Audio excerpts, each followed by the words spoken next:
నమస్తే. ప్రస్తుతం మనతో పాటు ప్రముఖ రాజకీయ విశ్లేషకులు ఇమ్మంది రామారావు ఉన్నారు. ఆయనతో మాట్లాడదాం. నమస్తే సార్. నమస్తే అమ్మా. సార్, జగన్ బెంగుళూరు వెళ్లారు.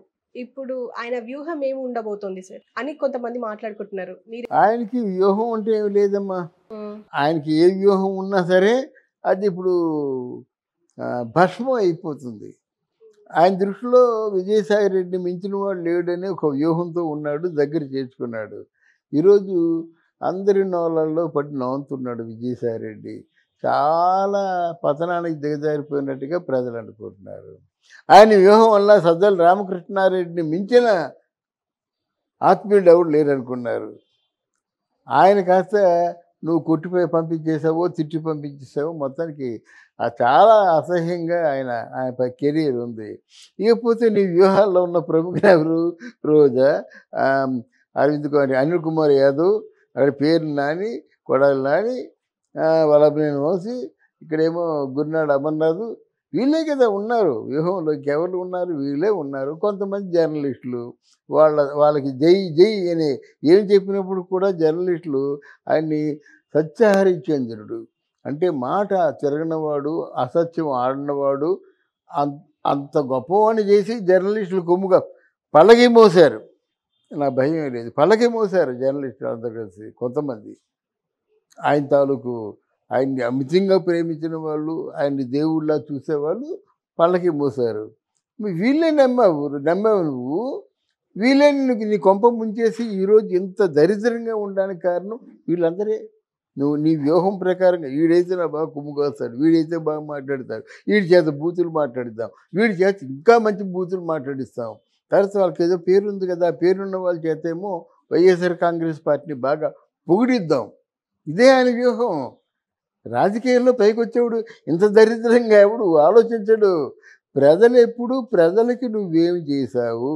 పథకాలు అంటావు. పథకాలు అందరికీ ఇచ్చారా?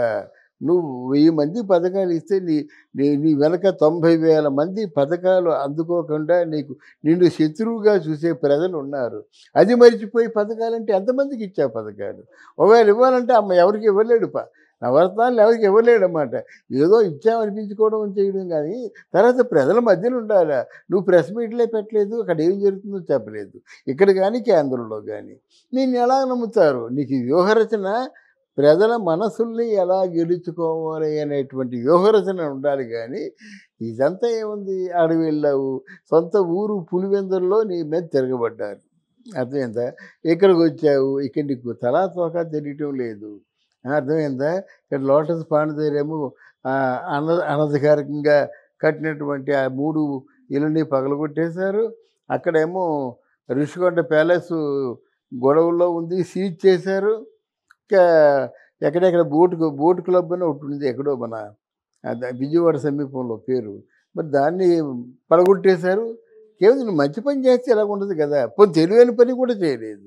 చేస్తే ఎవరు రాలేరు కదా ఎవరును. నువ్వు కాబట్టి ఆ ప్రజావేదికని పడగొట్టేస్తావు ఫూలిష్గానా. ఆ ప్రజావేదిక చంద్రబాబు నాయుడుది కాదు, నీది కాదు, ప్రజలది. అది వాళ్ళ మొర, ఆ మెమోరాండం మీద ఆ మొర ఆలకించడానికి ఒక వేదికగా కట్టుకుని అది కట్టడానికి 11 కోట్లు అయింది, దాన్ని కోల్చడానికి 4-5 కోట్లు అయింది. మొత్తం 15 కోట్లు గల్లంతే కదా. నీ తాలూకు వ్యూహాలన్నీ ఎలాగుంటాయని నువ్వు ఎప్పుడైనా ఆలోచించావా? నువ్వు జగన్మోహన్ రెడ్డి చాలా తోపు తురుము అని అనుకుంటున్నారు కానీ చంద్రబాబు నాయుడు తిట్టడం ఏంటి ఏమొస్తుంది నీకు? పవన్ కళ్యాణ్ తిట్టడం ఏంటి ఏమొస్తుంది నీకు? నీ తిట్లే నీకు ఎదురు తిరిగాయి. పవన్ కళ్యాణ్ 3 పెళ్ళిళ్ళు చేసుకున్నాడు, నువ్వు పెళ్ళి ఎక్స్ట్రా పెట్టి 4 పెళ్ళిళ్ళు చేసుకున్నాడు అన్నావు. ఆయన ఏమన్నాడు? నువ్వు నాలుగో పెళ్ళానదా అన్నాడు. మాట పడవలసి వచ్చింది కదా. కొంచెం స్కూల్ ఏదో ఫంక్షన్కి వెళ్ళాడు. ఆ స్కూల్ పిల్లలకి పవన్ కళ్యాణ్ తాలూకు 3 పెళ్ళిళ్ళకి సంబంధం ఏంటమ్మా? వాళ్ళు లీగల్గా ఉన్నారు కదా.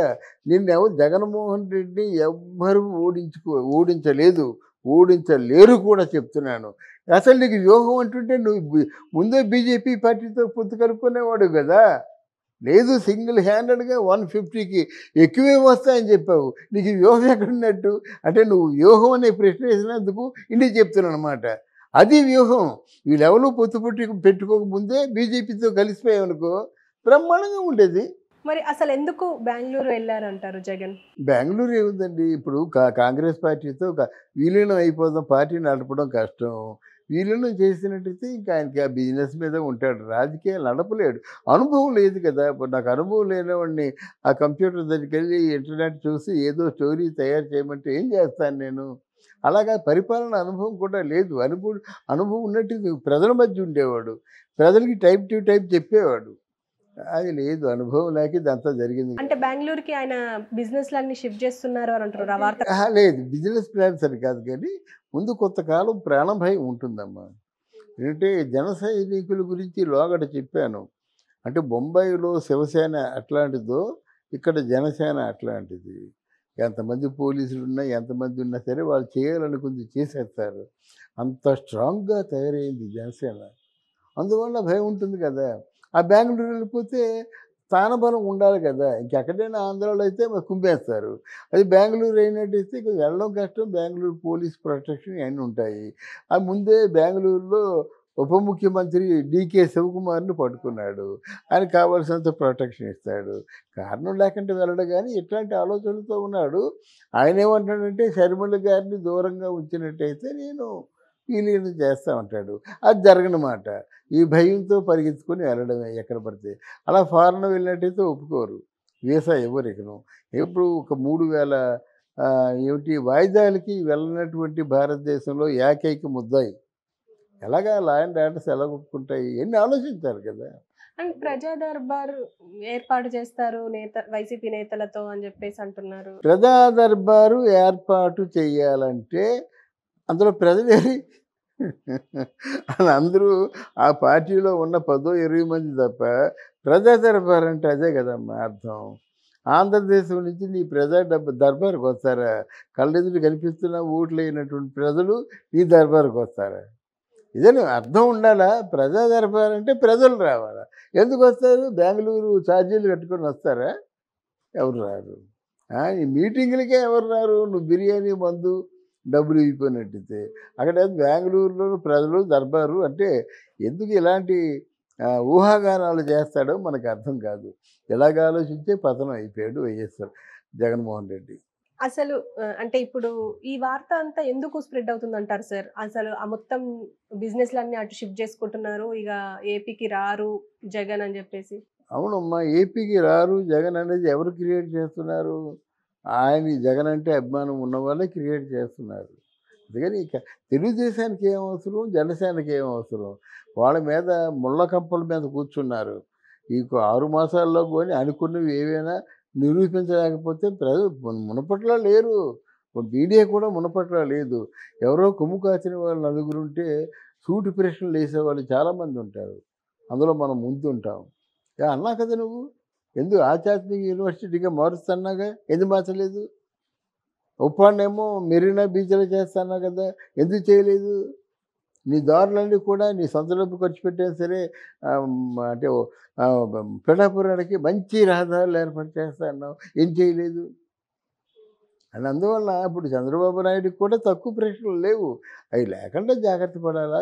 వెళ్తున్నారు కేంద్రం దగ్గరికి, ఒక స్పెషల్గా అంటే రిక్వెస్ట్ చేసి నిధులు అడుగుతున్నారు, తెచ్చుకుంటున్నారు, ఇక్కడ ఏం చేస్తున్నారు. అది లేకపోతే ఆ కళ్ళు మూసుకొని తెచ్చేలాగా ఆయనకు నెల అయిపోతుంది. నెల అయితే 8,000 కోట్ల బడ్జెట్ కావాలి. ఇదంతా ఎక్కడి నుంచి వస్తుంది? ఇంతవరకు ఏది ఉందో ఏది లేదో తెలియదు. ఇంకా శ్వేతపత్రం రిలీజ్ చేస్తూ ఉంటారు అనమాట. మరి జనాలకి వీళ్ళు ఇచ్చిన వాగ్దానాలు నిలబెట్టడానికి ఆ ఖజానాలో డబ్బు ఉండాలి కదా. వీళ్ళ ముందున్న సవాళ్ళు ఇవి. ఆ జగన్మోహన్ రెడ్డి ఎలా పోతే ఉంది, ఆయన గురించి పట్టించుకుంటూ వచ్చినటువంటి లాభం ఏమి లేదు. Let him go on his own way. మనం చేయలేం కదా. ఆయన అధికారంలో ఉంటుండగా మాత్రం తలకు మించిన పనులు చేశాడు. లేదా చంద్రబాబు నాయుడిని జైల్లో పెట్టడానికి ఈవెన్ కేంద్ర ప్రభుత్వమే ఆలోచిస్తుంది కానీ అకారణంగా జైల్లో పెట్టించేయడం ఏంటి, ఆయనకేమో భయం కల్పించడం ఏంటి,